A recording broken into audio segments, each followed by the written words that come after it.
Let's talk about how to set boundaries without feeling like a horrible bad person for doing so. Let's first talk about what a boundary is. A boundary is not a negotiation, it's a decision you've made. A boundary is basically what you will and won't tolerate. It's stuff that you want in your life, behaviors, actions, people, the way people treat you, what you want in your life and what you don't want in your life. I don't want liars around me.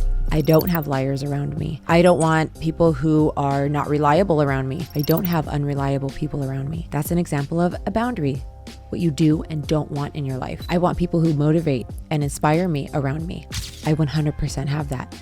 Those are boundaries. And remember, if there's no change in your behavior or the thing you're complaining about, then that's a lack of a boundary. So be clear about what that is for you and what that looks like in your life. And it's different for everyone, and there's no right or wrong answer. So that's the good news. The next thing you want to do is stop over explaining your boundaries. Like I just told you, I don't want unreliable people in my life. So I don't have unreliable people in my life. That's how you do it.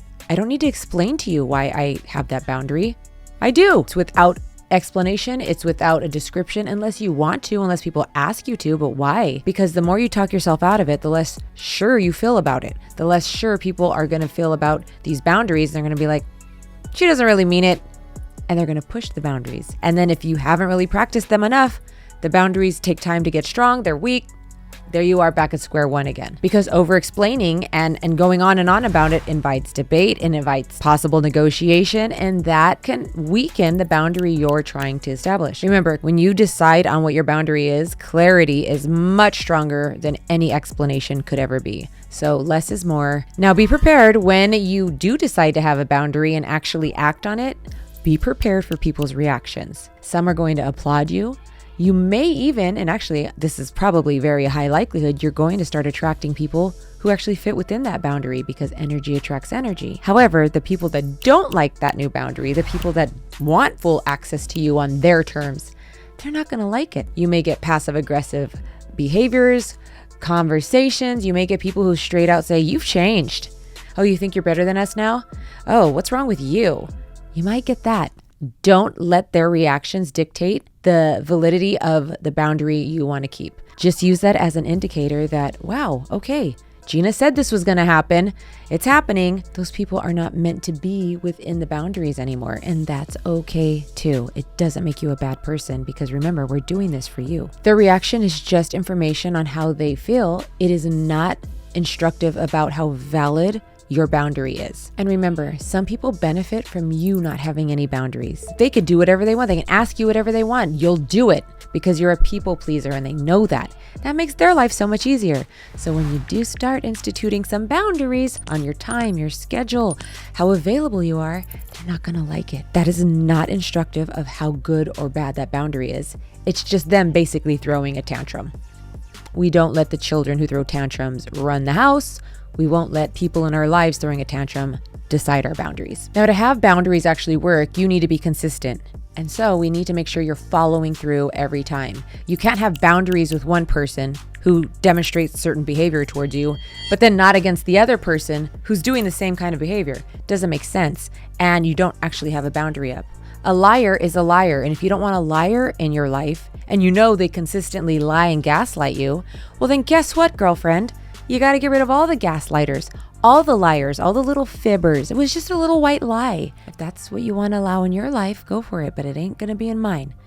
You see? You have to follow through consistently across the board. I don't care who it is. I don't care how long you've known them. I don't care how long you work with them, if they're a boss or a mentor. Well, hopefully your mentors aren't lying to you, but you know what I'm saying. It has to be consistently applied. No matter what. This is how your boundaries will stick. And yes, people will start talking and they're realizing they just can't do what they want and take advantage of you because you are not putting up with that anymore. And finally, in order to have these boundaries, again, going back to people's opinions about you, this is a big one. And this is really prevents and dictates a lot of people from making changes in their life that they want to take because they are worried about other people's judgment, thoughts, criticisms, lack of support, a lack of encouragement. And that is a very real thing because again, some people benefit from you not having boundaries. And so when you do start instituting boundaries, they're not going to like it. So we've talked about this before. Get comfortable with being uncomfortable.